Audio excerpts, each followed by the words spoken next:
있죠. 유대인 그 레비 스트라우스라는 사람이 있는데 이 사람이 이제 미국으로 이민을 갑니다. 그래서 거기서 이제 뉴욕에서 주택을 돌면서 직물 판매를 했어요. 이제 처음에는 그렇게 했어요. 그러다가 그 후에 이제 샌프란시스코로 이주를 해요. 그 샌프란시스코의 금강 주변에 자리를 잡고 이 천막 만드는 일을 하게 됩니다. 근데 그렇게 하고 있는데 어느 날 그 군납 알선업자가 그를 찾아와서 내가 10만여 개 분량의 대형 천막 천을 납품하도록 줄여 주겠습니다. 이렇게 제의를 해오는 거예요. 뜻밖의 행운을 잡은 이 레비는 큰 빚을 내서 공장과 직공을 늘렸습니다. 그리고 밤낮으로 생산에 몰두해서 주문량 10만여 분량을 모두 다 만들어냈습니다. 그런데 갑자기 군납의 길이 막혀버립니다. 그러니까 이제 그 천막천은 모두 다 그 많은 천막천이 다 쓰레기가 될 그런 상황이 되었습니다. 그는 파산 직전에 몰렸습니다.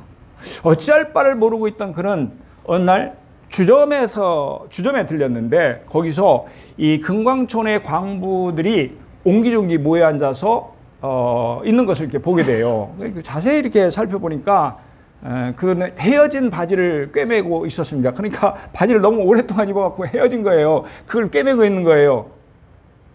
이것을 보면서 그는 무심코 중얼거립니다. 바지천이 모두 닳았군. 질긴 천막천을 쓰면 좀처럼 떨어지지 않을 텐데. 그 순간 번뜩이는 아이디어 하나가 떠올랐습니다. 그는 두꺼운 천막천을 잘라 기워서 최초의 청바지 한 벌을 만들어냅니다. 그리고 청바지는 날개에 돋친 듯이 팔려갑니다. 이렇듯 버려야 할 천막천이 오늘날 세계적으로 유명한 리바이스 청바지로 재탄생한 것입니다. 여러분, 이처럼 위기는 기회를 만들어냅니다. 우리 함께 읽은 이 본문은 우리의 위기, 우리가 당한 위기를 축복의 기회로 바꿔주시는 하나님의 은혜에 대한 말씀입니다. 모세는요, 이스라엘이 애굽에서 종살이를 하고 있을 때 태어납니다. 그렇죠?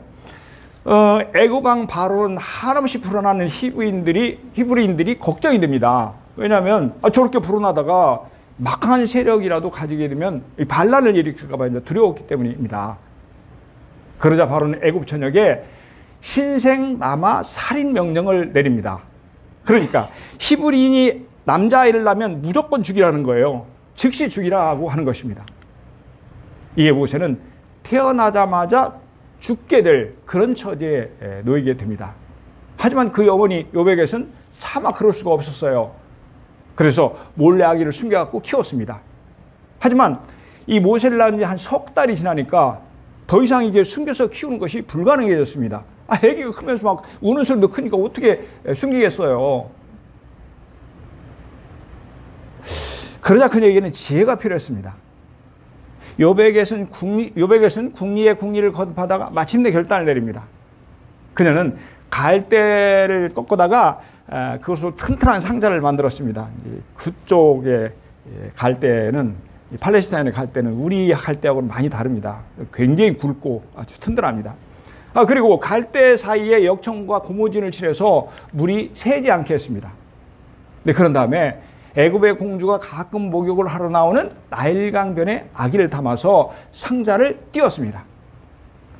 그리고 요베겟은 그녀의 딸이기도 하고 모세의 누나인 이 미리암을 시켜서 모세가 어떻게 되는지 상자를 따라가게 합니다. 이처럼 모세는 태어나자마자 죽을 수밖에 없는 엄청난 위기를 맞이합니다. 그런데 하나님은 모세가 맞은 이 위기를 놀라운 축복의 기회로 바꾸어 주십니다. 여러분, 하나님은 우리에게 어떤 은혜를 베푸시나요? 오늘 본문은 말씀합니다. 하나님은 우리의 위기를 축복의 기회로 바꾸어 주십니다. 10절입니다. 그 아기가 자라매 바로의 딸에게로 데려가니 그가 그의 아들이 되니라. 그가 그의 이름을 모세라 하여 이르되 이는 내가 그를 물에서 건져내었음이라 하였더라. 이렇게 말씀합니다. 그가 그의 아들이 되니라. 그러니까 히브리 노예의 아들 모세가 어떻게 됐다는 거예요?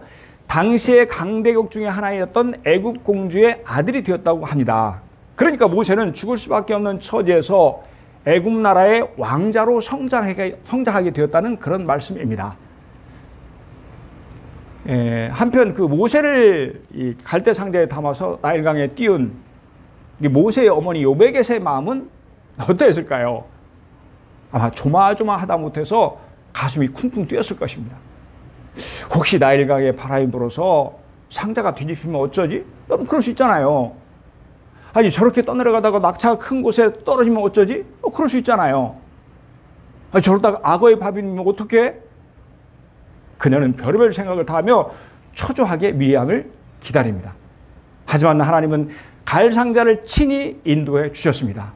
바람에 뒤집힐세라 바람을 잔잔하게 하셨습니다.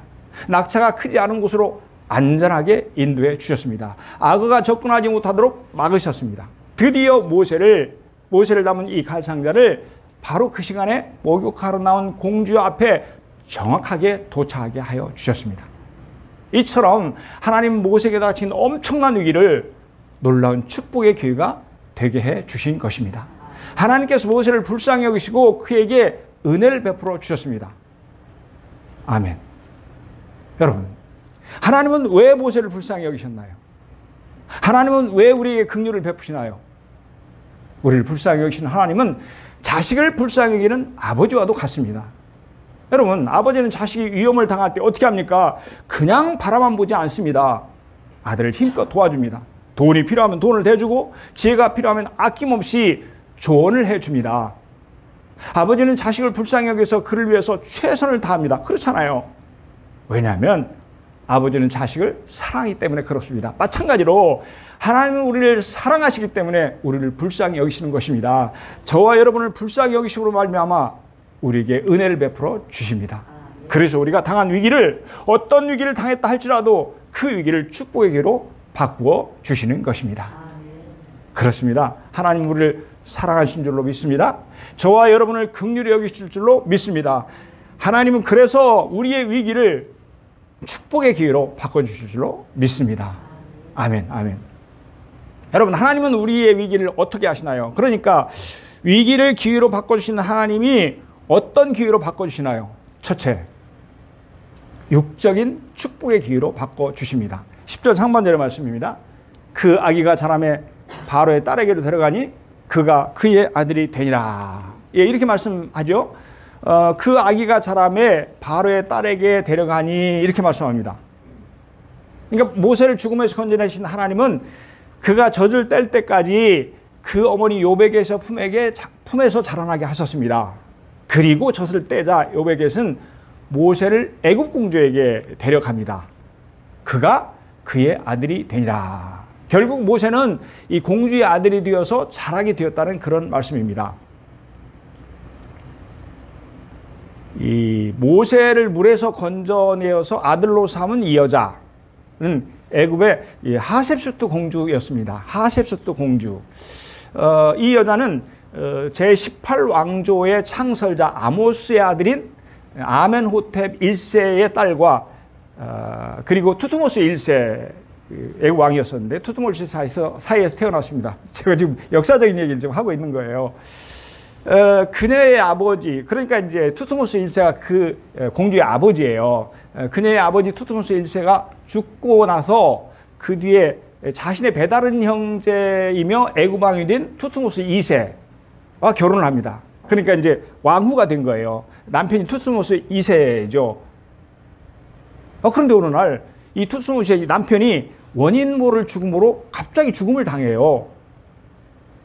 그러자 그녀는 투트모스 2세와 이 궁녀 사이에 태어난 투트모스 3세, 그러니까 이제 따지면 배다른 아들입니다. 배다른 아들과 자기 딸을 혼인을 하게 해요. 결혼을 시킵니다.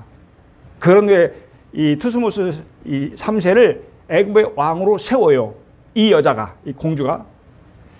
여러분, 이 과정을 통해서 이 하셉수트 공주에게는 막강한 힘이 생깁니다.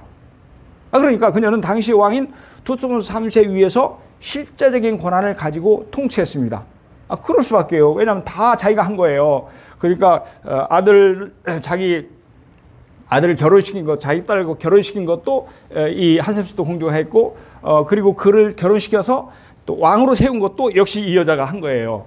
그러니까 이제 통치는 하셉스도 3세, 자기로 따지면 이제 베단 아들이죠. 아들이 했는데 그럼에도 실권 누가 가지고 있었냐면 바로 하셉스도 공주가 가지고 있었다는 거죠. 옛날에 박근혜 대통령이 대통령이었지만 누가 실권이 있었어요? 최순실이가 실권이 있었잖아요. 그거하고 똑같은 거죠. 여러분, 왜 이렇게 하셉스도 공주에 대해서 자세한 설명이 필요한지 짐작이 되십니까? 하나님께서는 모세의 위기를 기회로 바꿔주시기 위해서 당시 애굽에서 막강한 권력을 소유한 이 하셉스도 공주를 붙여주셨다는 것입니다. 여러분 생각해 보세요. 말씀드렸던 대로 당시의 왕이었던 투트모스 3세는 히브리인에 대해서 신생 남아 살인 명령을 내린 상태였습니다. 그런 엄중한 상태에서 그 누가 히브리 아이인 모세를 데려다가 아들로 삼을 수 있겠어요? 큰일 나는 거죠. 그런데 그렇게 히브리인 아들을 아들로 삼았는데도 아무도 얘기하는 사람이 없어요. 왜요? 막강한 권력을 가지고 있었기 때문에. 그것은 오직 당시에 왕위에서 막강한 권력을 행사했던 하셉스도 공주밖에 없었습니다. 그래서 하나님께서 그렇게 붙여주신 거죠. 하나님 바로 그녀를 통해서 놀라운 역사를 이루셨습니다. 모세의 위기를 축복의 기회로 바꾸어 주신 것입니다. 아멘, 아멘. 그러자 모세는 가난하고 고달픈 삶을 사는 여백에서 떠나서 왕궁에서 하셉스도 공주를 어머니로 모시고 살았습니다. 여러분, 그러니까요, 얼마나 풍요로운 삶을 살았겠어요. 그는 히브리인들하고는 다르게 기름진 음식, 좋은 음식을 마음껏 먹고 살았습니다. 그래서 튼튼한 몸을 갖게 되었습니다. 하나님은 모세가 당한 위기를요, 육적인 축복의 기회로 바꾸어 주신 것입니다. 그러므로 모세는 나중에요, 애굽에서 종살이하고 있던 자기 히브리인들을 출애굽시키죠. 구원해내죠. 이 일을 처음부터 끝까지 잘 감당할 수 있는 힘이 있었어요. 그때 나이가 얼마였었어요? 80세에서 120세, 100살 정도가 됐는데 그도 막 힘을 가지고 그 이스라엘 백성들을 다 인도할 수 있었던 그 이유 중에 하나가 뭐냐 그러면 그에게 힘이 있었다는 거죠. 성경은요, 모세가 얼마나 건강하게 살았는지를 기록하고 있습니다. 신명기 34장 7절의 말씀입니다. 모세가 죽을 때 나이 120세였으나 그의 눈이 흐리지 아니하였고 기력이 쇠하지 아니하였더라. 이렇게 성경은 기록하고 있습니다. 그러니까 모세가 120살에 죽었어요. 근데 죽을 때까지 건강했다고 이렇게 기록합니다. 그는 눈이 흐리지 않았습니다. 뿐만 아니라 기력도 쇠하지 않았습니다. 그러니까 120세가 됐어도 정정하게 살았다는 거예요.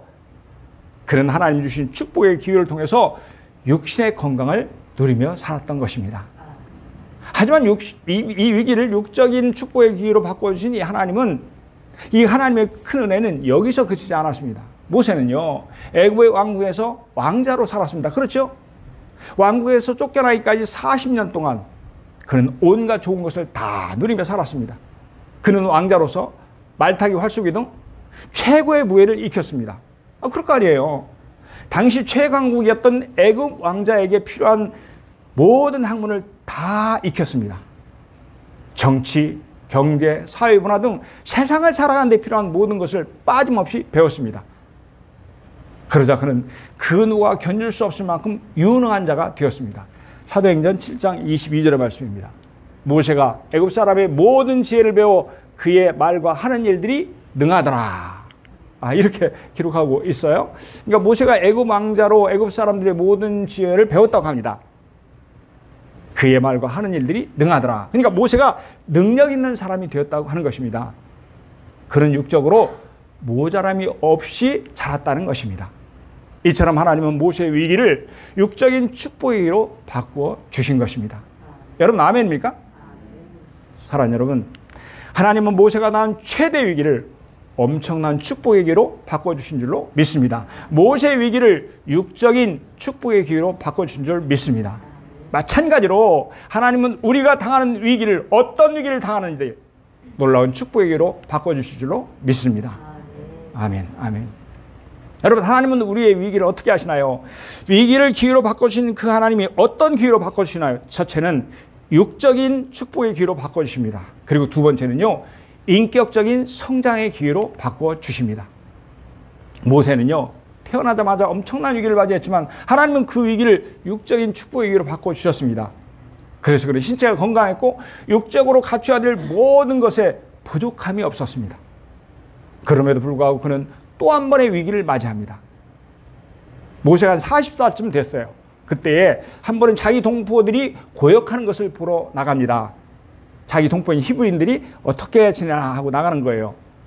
근데 거기서 보니까 이 히브리인이 애굽 사람을 치는 거예요. 그 맞는 것을 목격한 거죠. 그러니까 이제 이 감독하는 감독관인 애굽 사람이 노동하는 히브리인을 때린 거예요. 근데 그것을 보고는 이 막 애족심에 불타서 이 애굽인을 쳐 죽여서 모래 속에 감춰버립니다. 그런데 조금 있다가 그것이 발각이 되어서 바로는 모세를 죽이려고 모세를 찾았습니다. 최대 위기를 맞이한 거죠. 그래서 그는 그 길로 도망을 합니다. 이처럼 모세는 또 한 번의 위기를 맞이합니다. 그런데 그가 바로를 피해서 도망한 곳이 어디였냐? 그러면 미디안 광야였습니다. 오늘 본문 15절에서 이렇게 말씀합니다. 바로가 이 일을 듣고 모세를 죽이고자 하여 찾는지라. 모세가 바로의 낯을 피하여 미디안 땅에 머물며 하루는 우물 곁에 앉았더라. 이렇게 기록하고 있습니다. 하나님께서 모세가 맞은 또 한 번의 위기를 축복의 위기로 바꿔주셨습니다. 어떻게 바꿔주셨을까요?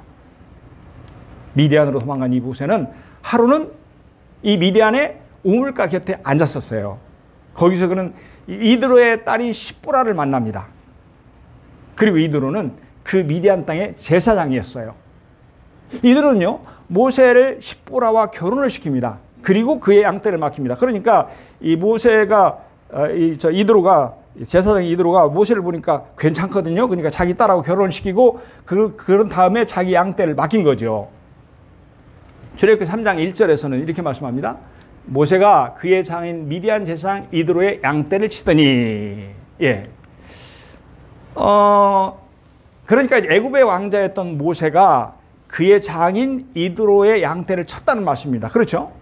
그런데 여러분, 이것이 모세에게 어떤 기회가 됐나요? 모세는 그가 맞은 위기를 통해서 어떤 축복을 받았습니까? 그것은 인격의 성숙이었습니다. 모세는 육적으로 모든 것을 다 갖추었지만 인격적으로 부족한 것이 참 많았습니다. 예를 들어서 그는 혈기는 있었지만 인내가 부족했습니다. 또한 그에게서 겸손함이라는 것은 찾아볼 수가 없었습니다. 그러자 하나님은 모세에게 또 한 번의 위기를 허락하셨으며 그리고 그 위기를 인격적 성숙의 기회로 바꾸어 주셨던 것입니다. 여러분 한번 생각해 보세요. 모세가 누굽니까? 40년 동안이나 애굽의 왕자로 지낸 사람입니다. 뭐 하나 부족함이 없이 살았습니다. 그는 그가 하고 싶은 일인 모든 것을 다 하면서 살았습니다. 그렇겠죠, 당연히. 그런 그가 삭막한 광야에서 양치기가 된 것입니다. 낮에는 무더운 더위와 싸우면서 양을 쳤습니다. 밤에는 견디기 힘든 추위에 시달리면서 고달픈 하루하루를 보냈습니다. 그는 그렇게 40년 동안, 여러분 하루 이틀도 아니고 한 달도 아니고 1년도 아니고 10년이면 강산이 변나가는데 40년 동안 그렇게 살았어요. 장이 이들의 양을 치며 살았습니다. 그러니 그는 광야에서 긴 세월 동안 무엇을 생각했을까요? 여러분 뭘 생각했을까요? 나는 아무것도 아니다. 하나님의 은혜가 아니면 내가 할 수 있는 일이 무엇인가? 모세의 교만은 점점 사라져 갔습니다. 그는 차츰 온유한 자로 변했습니다. 성경은 모세의 인격을 이렇게 평가합니다. 민수기 10장 3절의 말씀입니다. 이 사람 모세는 온유함이 지면의 모든 사람보다 더하더라. 온유함이 지면의 세상의 모든 사람보다 더하더라. 모세는 그 누구보다도 더 온유한 사람이었다고 말씀합니다. 여기서 이제 온유는 가난함, 겸손함 이런 뜻입니다. 또 이제 사욕이 없는 청렴함이라고도 말할 수 있습니다. 이렇듯 모세가 인격이 변했어요. 그리고 인격이 변화된 이 모세는 자기 동포들을 위해서 일생을 바칩니다. 또한 그는 남의 악함에 대해서 보복하지 않았습니다. 오직 하나님 말씀에 순종할 따름이었습니다. 그런가 하면 지도자로서의 지위를 자기 형에게 양보할 만큼 그게 쉬운 일 아니잖아요. 내가 지도자가 돼야 되는데 나보다 네 형이 하시오. 이게 쉽지 않잖아요. 그럴 정도로 남을 나보다 낮게 여겼습니다. 사도 바울이 그렇게 얘기하지 않습니까? 겸손함이 뭐냐 그러면 나보다 남을 낮게 여기는 것이라는 거예요. 그러니까 모세가 겸손한 사람이었다고 그렇게 성경은 말씀하고 있는 것입니다. 사랑하는 여러분, 이처럼 하나님은 모세가 맞은 위기를 그의 인격이 성숙하는 절호의 기회로 바꾸어 주신 것입니다. 일본의 내셔널사의 창업자인 마츠시다 고노스케라는 사람이 있습니다. 마츠시다 고노스케. 일본 사람들은요, 이 사람을 경영의 신이라고 불러요. 그러니까 대단한 사람이죠. 하지만 그의 인생살이의 시작은 참으로 고달프고 불운했습니다. 그는 아버지의 파산으로 초등학교 4학년을 중퇴합니다. 그리고 자전거 점프에서 심부름꾼으로 시작을 했습니다. 그는 11살부터 가게에서 일을 했는데 자기 어머니가 보고 싶어서 몹시 울었다고 그는 고백하고 있습니다. 그러니까 얼마나 불행하게 그렇게 산 거예요. 그렇게 작게 시작한 그가 지금은 570개의 기업에다가 종업원 19만 명을 거느리는 큰 회사로 만들었습니다. 어느 날 기자가 와서 그에게 물었습니다. 회장님은 어떻게 해서 이렇게 성공하셨나요? 그러자 마츠시다 회장이 대답합니다. 그의 고백이에요. 인생 고백이기도 합니다. 나는 3가지 하늘의 큰 은혜를 입고 태어났네. 가난과 허약한 몸과 못 배운 거 3가지라네. 나는 가난하게 부지런히 일하지 않고는 잘 살 수 없다는 진리를 깨달았네.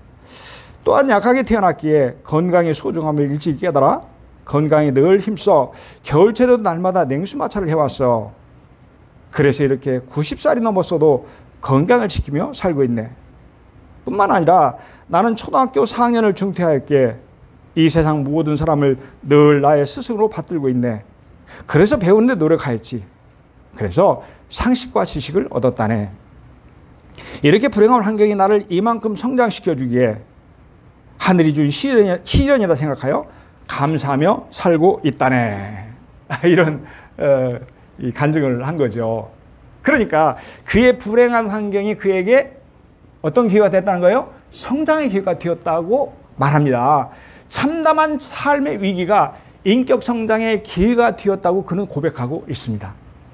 이처럼 하나님은 모세가 맞은 인생의 위기를 인격 성장의 기회로 바꾸어 주신 것입니다. 그렇습니다. 하나님은 우리를 사랑하신 줄로 믿습니다. 그래서 저와 여러분이 만난 이 위기를 축복의 기회로 바꿔줄 줄로 믿습니다. 우리가 만난 이 위기를 인격적 성장의 기회로 바꾸어 주신 줄로 믿습니다. 아멘, 아멘. 하나님은 우리 위기를 어떻게 하시나요? 하나님은 위기를 기회로 바꿔주시는데 어떤 기회로 바꿔주시나요? 첫째, 육적인 축복의 기회로 바꿔주시고, 둘째, 인격적 성장의 기회로 바꿔주십니다. 그리고 셋째, 영적인 성장의 기회로 바꿔주십니다. 말씀드린 대로 모세는 육적으로 충분히 성장했습니다. 신체가 건강할 뿐 아니라 모든 지식과 지혜에도 모자람이 없었습니다. 그런가 하면 인격적으로도 훌륭했습니다. 하지만 그는 영적으로 부족한 자였습니다. 물론 그에게는 기본적으로 이 하나님에 대한 이 신앙이 있었습니다. 그것은 그가 젖을 뗄 때까지 그의 어머니 요베겟이 모세에게 가르쳐준 하나님에 대한 유일신앙 때문에 그렇습니다. 그 당시에 그 애굽에서는 아이를 낳으면 한 3살이나 4살에 젖을 뗀다고 합니다. 그러니까 그동안에 이 어머니 요베겟이 그 모세를 키우면서 얼마나 신앙교육을 열심히 했겠느냐고요. 그럼에도 불구하고 모세의 신앙은 깊지 않았습니다. 뜨겁지도 못했습니다. 우리는 이 사실을 모세가 출애굽 사명을 받는 장면을 통해서 확인하게 됩니다. 하나님은요, 당신의 때가 되자 떨기나무 불꽃 가운데서 모세를 부르십니다. 그에게 애굽에 내려가서 내 백성 이스라엘 구원해내라고 말씀하십니다. 그러니까 하나님 모세에게 사명을 주신 것이죠. 하지만 모세는 하나님 말씀에 따르기를 거절합니다. 이유는 그렇게 큰일을 하기에 자신이 부족하기 때문이라는 것입니다. 언뜻 들으면 야, 겸손하다 할 것 같지만 그것은 모세의 불신앙이었습니다. 그러자 하나님은 모세와 함께 하시겠다고 약속하십니다. 그래도 모세는 또 변명을 합니다. 자기는 말을 할 줄 모르기 때문이라고 합니다. 하나님은 그를 달래셨습니다. 말을 잘하는 그의 형 아론과 함께 가라고 하셨습니다. 뿐만 아니라 하나님 모세에게 지팡이가 뱀이 되는 기적을 행할 수 있도록 능력을 주시고 또 손을 품에 넣으면 나병을 일으키고 치유하는 그런 능력을 주십니다. 그러니까요, 모세더러, 야, 네 손을 한번 품에 넣어봐라 그랬어요. 넣었다가 다시 뺐는데 하얗게 문둥병이 도는 겁니다. 너 다시 한번 넣으라고 그랬어요. 다시 한번 넣었다가 뺐더니 깨끗하게 나은 겁니다. 그러니까 엄청난 능력을 하나님께 주시면서 가서 내가 준 사명을 감당하라고 그렇게 말씀하죠. 그럼에도 불구하고 모세는 또다시 거절합니다. 드디어 하나님 모세에게 노를 바라십니다. 출애굽기 4장 13절 14절을 보면 이렇게 말씀합니다. 모세가 이르되 오 주여 보낼 만한 자를 보내소서.